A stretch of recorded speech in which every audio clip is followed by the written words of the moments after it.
week? We did jig kicks today. It was great. They look like this.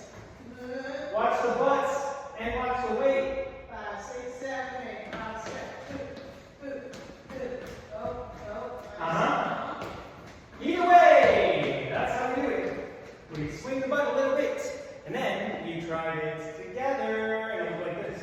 You went rock, step, swing, rock, step, swing, rock, step, swing. Then we went back and forward.